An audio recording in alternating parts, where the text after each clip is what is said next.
আমাৰ বিহালী সমষ্টিত আজি 13টা মডেল অংগনবাড়ী কেন্দ্ৰ আজি আমি শুভ উদ্বোধন কৰিলোঁ। এতিয়ালৈকে আমাৰ সমষ্টিত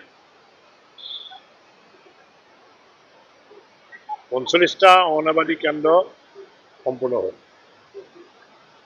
আৰু 46টা অংগনবাড়ী কেন্দ্ৰ আপোনাৰ নিৰ্মাণমান অৱস্থাত চলি আছে, কাম চলি আছে।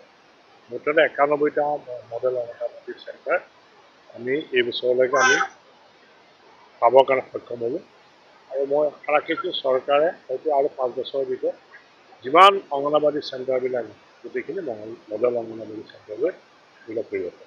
আজি আমি ইয়াতে 13টা মডেল অংগনবাড়ী চেণ্টাৰ আমাৰ MP ছাৰৰ হতুৱাই আমি উদ্বোধন কৰিলোঁ। ইয়াৰে 13টাৰ ভিতৰত 10টা আছিল RIFDF2 আৰু 3টা HUBC।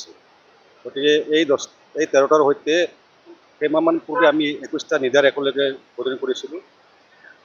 এই 13টাৰ সৈতে এতিয়ালৈকে 45 অংগনবাড়ী চেণ্টাৰ উদ্বোধনী কাম শেষ হ'ল বিহালী সমষ্টিত, আৰু বিহালী সমষ্টিত আৰু 46টা অংগনবাড়ী চেণ্টাৰৰ কাম অলৰেডি চলি আছে।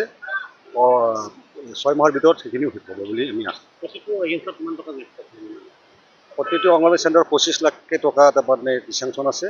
ইয়াৰে তাৰমানে 24 লাখ 24.5 লাখ টকা মানে কি যোন মানুহ পৰে তেওঁ পায় LC চেয়াৰমেনে, আৰু 50,000 টকা তাৰমানে ফাৰ্নিচাৰ বাবদ ডাইৰেক্টৰৰ অফিচতে আছে, আৰু সেইখিনি ফাৰ্নিচাৰটো তেওঁলোকে তাৰ পৰা ছাপ্লাই